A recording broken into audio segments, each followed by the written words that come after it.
So that's going to give me an option to work on his arm and create pressure. So a lot of times he's in real tight with his elbows. So what I'm going to do is get like a baseball bat grip. Just like I'm swinging a Louisville Slugger here, okay? And then I'm pulling his arm up and just, like, it's just that ridiculous.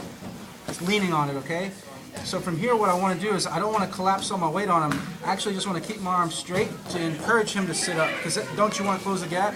Right, so yeah, so generally he's going to try to sit up and stuff. That's the space for me to come underneath and get the grip, okay? So once again, so if you want, you can kind of like make little, like small circular movements to yank the arm out. And it goes on the outside of his hip, and you lean all your weight straight here. Now I'm waiting for him to come up, boom. Now I sneak in and grab my own wrist, okay? Now your foot's going to be trapped right here, but that's okay. What I'm going to do is use the Kimura as a threat, so he'll have to respect it, and then I'm going to pass, okay? So while I'm focusing on here is I want to get his thumb as high in his armpit as possible. And then I'm hooking it with one hand. Try and straighten your arm. I can't. So if you're here and I go straighten your arm out, see, he's going to get out every time. So the main focus here is to get that thumb high in the armpit and then make a good monkey grip there. He's not going to straighten. It's very easy. Maybe he will, but it's very difficult, you know. A lot easier for me to hold it there. And I'm constantly like keeping that pressure. Now let's say his legs are tangled right here. Right now what I want to do is make both of his knees point away from me. What that does is gives me space for this foot to come out, okay? So all I do, I push his knees away, and then I'm going to move my foot that way and back step my leg right out.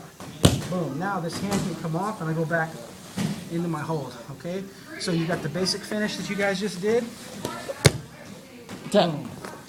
Option number 2 is to go for the compression lock, where I shoot this arm under, grab my bicep and grab my tricep. So here he can't straighten his arm at all, right? And then what I'm doing is leaning my weight over, walking around, placing my hip down on the shoulder, and then I'm lifting up on the elbow and taking his wrist behind his back. Alright, so there's the whole thing. He's in real tight, baseball bat grip, pinning it down. He sits up, I'm coming underneath and grabbing the wrist. Notice he's not even sitting up. Like if he was to sit up this way, oh, that'd be even easier. But even if he sits up that way, there's enough space for me to get in there. It's no problem. Yank the arm up. One wrist control right here. Knees point away. Foot walks forward, back steps. Change your hand to the wrist. Basic Kimura lock. There, for compression lock. So what I do there is I let go of the wrist and I drive my elbow so his wrist is trapped. And I let go of his wrist completely so my hands are free. I grab my own arm and grab my tricep. You always want to test here and see if you can straighten the arm out. It should be kind of hard. Yeah. Okay? Then I'm just walking around his body. I got to put my hip on the shoulder, okay, to isolate it, and that allows me to drive. Right. Okay, so let's work on that.